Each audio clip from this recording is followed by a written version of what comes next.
ఎప్పటికప్పుడు నీళ్లు, నిధులు, నియామకాలు అంటే అంకెలతో సహా ప్రజలకు, ఒక మేధావులకే కాదు, విద్యార్థులకే కాదు, గ్రామీణ ప్రాంతంలో ఉన్నటువంటి పేద వర్గాలకు, అట్టడుగు వర్గ ప్రజలకు అందరికీ కూడా తెలియజేయాలన్నటువంటి ఒక సంకల్పంతో ఉన్నటువంటి సారు జయశంకర్ సారు. ఆ సంకల్పంతో వారు విద్యావంతుల వేదిక ద్వారా తెలంగాణ వ్యాపితంగా కూడా 5 మంది, 10 మంది, 20 మంది సంఖ్య చూడలేదు.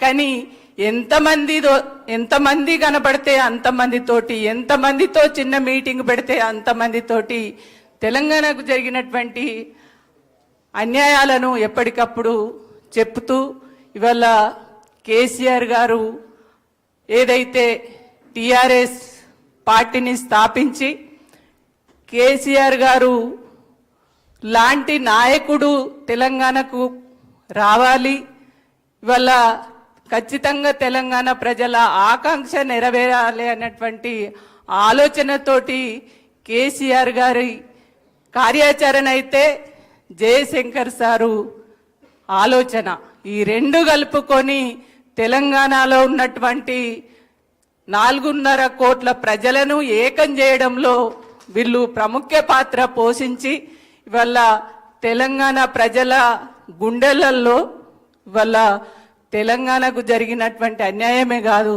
ఇవాళ తెలంగాణ ఎట్లా తెచ్చుకోవాలన్నటువంటి పద్ధతిలో ప్రతి ఒక్కరు కూడా ఆ ఉద్యమంలో కలిసొచ్చే విధంగా చేసిన దాంట్లో జయశంకర్ సారు, అదేవిధంగా కేసీఆర్ గారు ఉన్నారనేది ఇవాళ ప్రతి ఒక్కరికి కూడా మనకు తెలుసు. కాబట్టి జయశంకర్ సారు ఆలోచన, జయశంకర్ సారు తెలంగాణ భౌగోళిక తెలంగాణ కాదు, సామాజిక తెలంగాణ కావాలి. వాళ్ళ తెలంగాణ ప్రజలలో వాళ్ళ ప్రతి ఒక్కరి ముఖాలలో సంతోషాన్ని చూడాలనేటువంటి ఆలోచనతోటి వారు పనిచేయడం జరిగింది. కాబట్టి ఇవాళ నిజంగా ఎవరం ఏ డౌట్ వచ్చినా, ఏ అనుమానం వచ్చినా సార్ తెలంగాణ వస్తుందంటే అందరికీ ధైర్యం ఇచ్చేవాళ్ళు.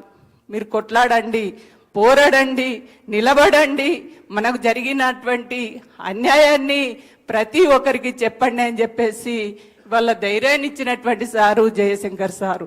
కాబట్టి జయశంకర్ సార్ ఆలోచనలు ఇవాళ గోదావరి, కృష్ణ నదులు ఎట్లయితే ప్రవహిస్తున్నాయో అదే పద్ధతిలో వాళ్ళ ప్రజల గుండెలలో ఆయన ఆలోచనలు ప్రవహిస్తాయి. మనమందరం కూడా జయశంకర్ సారి ఆలోచన విధానాన్ని మనము అందరం కూడా స్ఫూర్తిగా తీసుకొని చేస్తూ రేపు భవిష్యత్ తెలంగాణ నిర్మాణం కోసం పనిచేద్దామని చెప్పేసి ఈ సందర్భంగా తెలియజేస్తూ జై తెలంగాణ.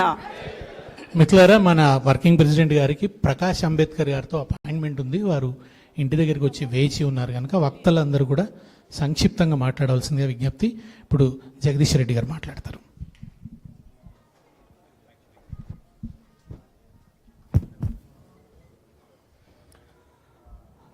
జయశంకర్ సార్ యాదిలో ఇవాళ మనం ఏర్పాటు చేసుకున్న ఈ కార్యక్రమ అధ్యక్షులు, మిత్రులు దేశపతి శ్రీనివాస్ గారు, కార్యక్రమ ముఖ్య అతిథులు పెద్దలు